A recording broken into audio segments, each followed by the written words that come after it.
Baik Pak, ini kita lanjut. Enggak apa-apa. Ini aja santai aja. Ya. Pertanyaan selanjutnya Pak, di titik apa Bapak menyadari bahwa di keluarga itu setiap orang memiliki peran masing-masing? Tadi Bapak bilang ada peran pencipta, ada yang peran pemelihara, kemudian juga ada peran penghancur. Ya. Yang jelas nggak langsung ya. Artinya pada saat peristiwa itu saya alami, saya belum, kalau saya melihat diri saya sendiri, saya pun belum matang untuk melihat tentang realita kehidupan. Dan bahkan saya belum tahu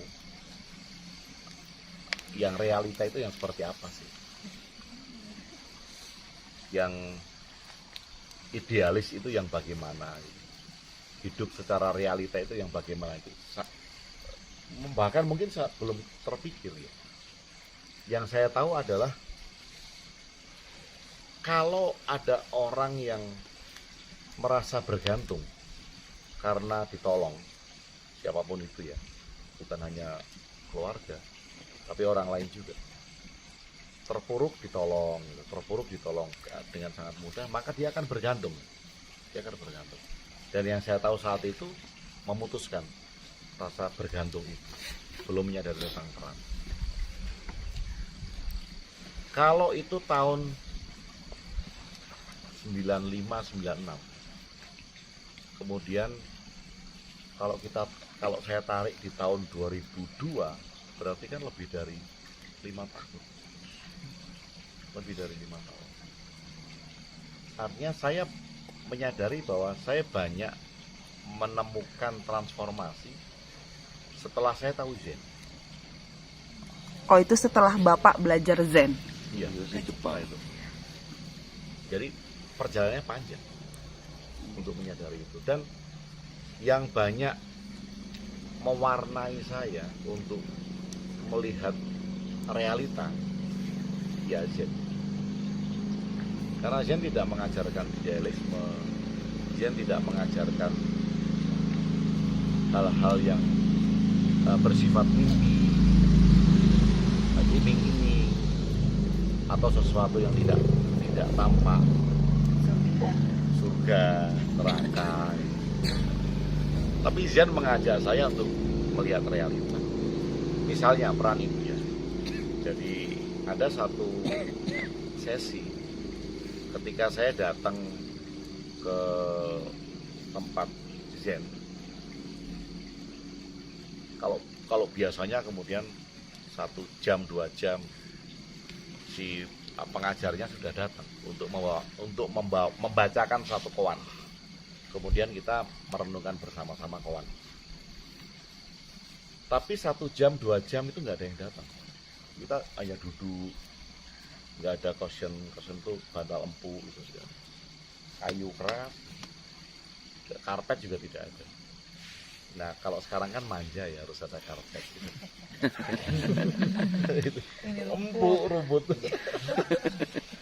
Duduk di lantai keras 3 jam nggak ada, 4 jam nggak ada, duduk bengong. Ini kenapa? Terus yang mau ngasih pelajaran siapa gitu. Seharian tidak ada yang muncul. Ada yang sudah kemudian pulang. Nah saya tuh beruntung karena jauh. Kalau saya pulang ke Indonesia. Tiketnya mahal. Mau nggak mau ya saya stay di situ. Diuntungkan dengan itu. Tapi akhirnya saya tahu, karena yang pulang kan nggak tahu kan aja. Kemudian besoknya baru ada lagi dan tanya, apa yang kamu tunggu? Kalau dalam batin saya kan, oh ya jelas kamu yang aku tunggu. Gitu. Orang kamu yang akan bawain koan-koan dan mengajak kita untuk melakukan refleksi.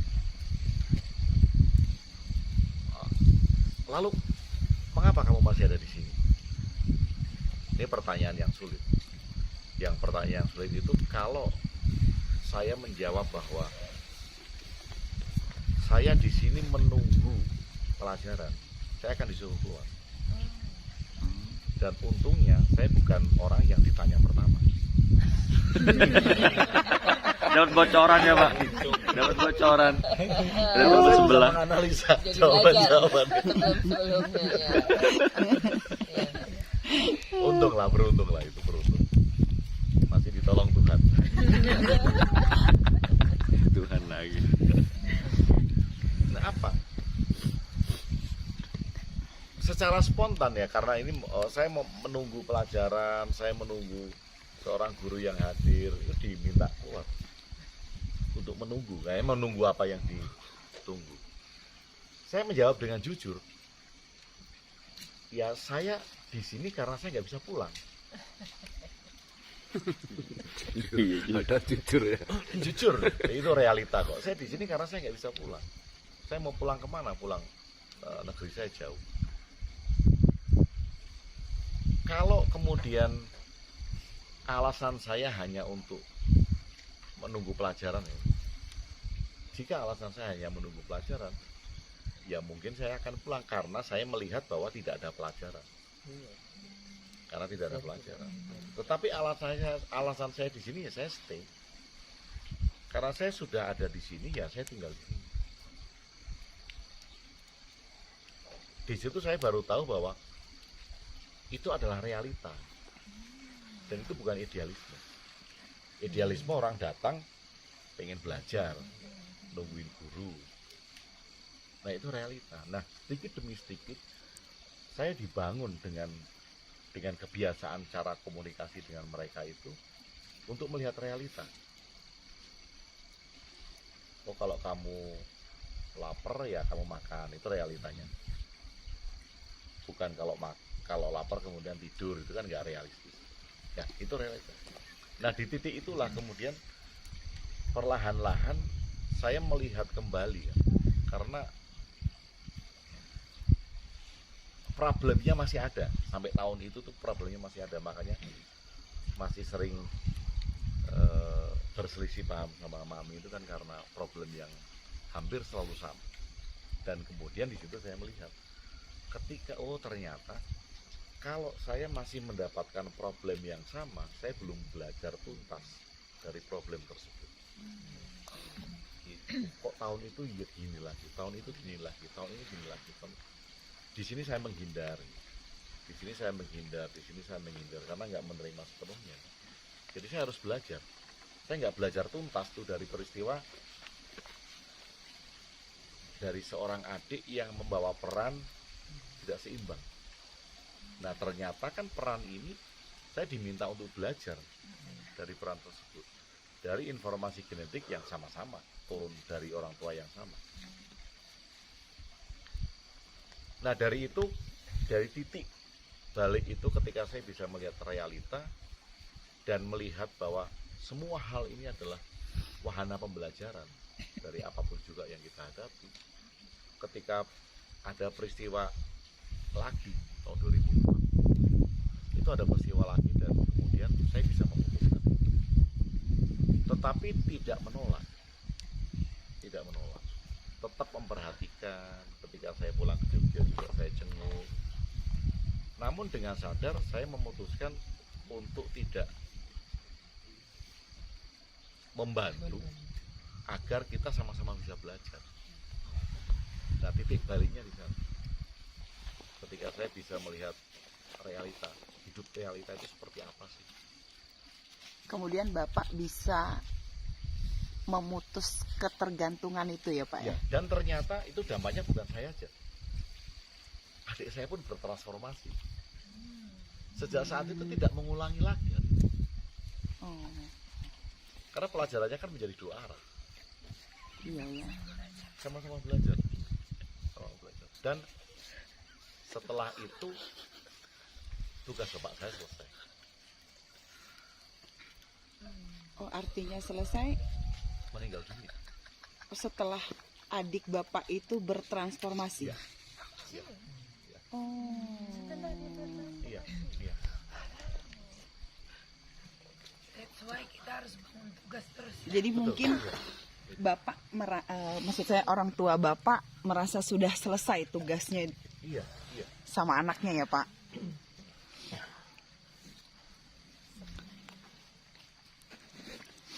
Jadi Ini kalau kayak apa di atas awan.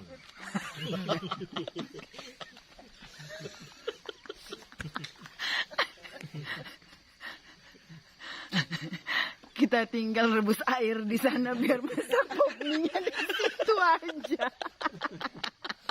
Baru lama ya. Aduh.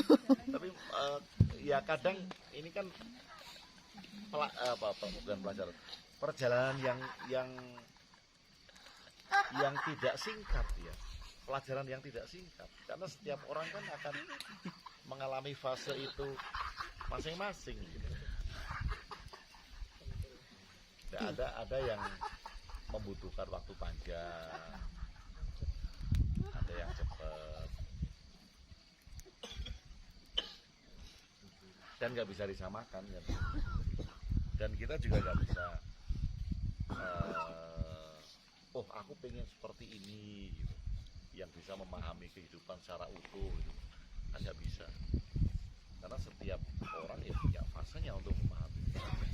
Ya termasuk memahami kehidupan secara utuh juga kita tidak bisa memaksakan ya, Pak ya. Misalnya saya punya keinginan, saya memaksakan diri untuk saya mau terima nih apapun yang terjadi dalam hidup saya. Kalau memang kenyataannya saya belum menerima, itu oke. Tetapi jangan jadikan pembenaran ya. Nah ini yang kemudian licin kan, jadikan pembenaran yang akhirnya nggak mau belajar kan? Berusaha kan tetap berusaha untuk memahami, berusaha untuk belajar. Kemudian kalau enggak, ini kan belum fase saya gitu, kan saya menyerah. Menggampangkan kan melakukan pembenaran dengan itu. Pak, berhubungan tadi dengan bahwa masuknya perang. Mbak, wait.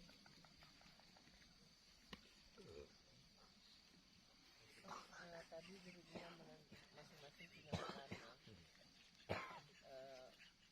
Misalnya sebagai penghancur nih, jangan-jangan seperti Rahwana ataupun yang pakai bom bunuh diri itu jihad, jangan-jangan mereka sudah menjalankan perannya dengan baik gitu.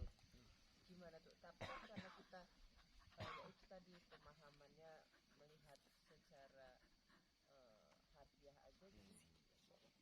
Gitu malah mengutuk gitu loh. Gitu nggak Pak? Gimana? Kayaknya tadi kita bicarakan ini ya tentang bom bunuh diri ya, sepertinya bahwa kalau kita lihat dari sudut pandang